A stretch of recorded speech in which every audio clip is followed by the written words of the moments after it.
নমস্কার বন্ধুরা, আশা করছি সবাই খুব ভালো আছেন। আমার সাধারণ রান্নাঘরে আপনাদের সবাইকে স্বাগত জানিয়ে শুরু করছি আজকের রান্নাবান্না। আজকে আমি মিষ্টি কুমড়োর ডাঁটা রান্না করব। পটল আর আলু নিয়েছি। রান্নাটা আমি সর্ষের তেলেই করব, আর এটা সম্পূর্ণ নিরামিষ করব আজকে আমি রান্নাটা। আর নিয়েছি সর্ষে আর পোস্ত, কাঁচা লঙ্কা, আর ফোড়নে আমি দেবো একটু পাঁচফোড়ন আর শুকনো লঙ্কা। এবার আসুন রান্নাটা আমি শুরু করি।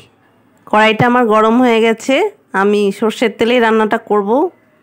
আর এছাড়া হলুদ, লবণ, স্বাদ মতো চিনি, এগুলো তো আছেই। ফোড়নে আমি লঙ্কা আর পাঁচফোড়ন দিয়ে দিলাম। আর মিষ্টি কুমড়োর ডাঁটাটা আমি একটু ভাপিয়ে নিয়েছি। গ্যাসটা আমি মাঝারি আঁচে রেখেছি। এবার আমি আলুটা দিয়ে দিলাম। আলুটা আমি একটু ভালো করে ভেজে নেব। আলুটা আমার ভালো মতন ভাজা হয়ে গেছে। আমি দিয়ে দিচ্ছি এবার পটলগুলো। একটু ঢাকা দিয়ে আলু আর পটলটা আমি ভালো করে ভেজে নিয়ে ফিরে আসছি। আমি দিয়ে দিচ্ছি একটু লবণ, আর দিয়ে দিচ্ছি অল্প একটু হলুদ, আর দেবো আমি একটু কাশ্মীরি লঙ্কার গুঁড়ো। এবার আলু আর পটলটাকে আমি একটু ভালো করে কষিয়ে নেব। আমি আবার একটু ঢাকা দিয়ে দিলাম।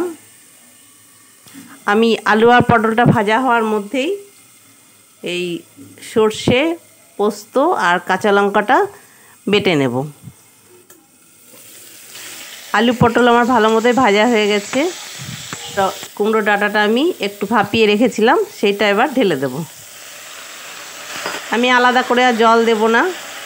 কুমড়ো ডাঁটাতে সেদ্ধ সময় যে জলটা বেরিয়েছে, ওই জলেই আমার রান্নাটা হয়ে যাবে। আমি দিয়ে দিচ্ছি পরিমাণ মতো একটু মিষ্টি। আপনারা আপনাদের মতো দেবেন, ঝাল, লবণ, মিষ্টি নিজেদের মতো দেবেন। আমি আমার পরিমাণ অনুযায়ী দিলাম।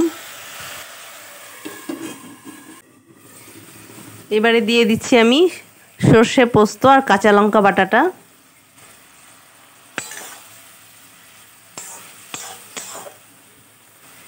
আমি আবারও একটু ঢেকে দেব।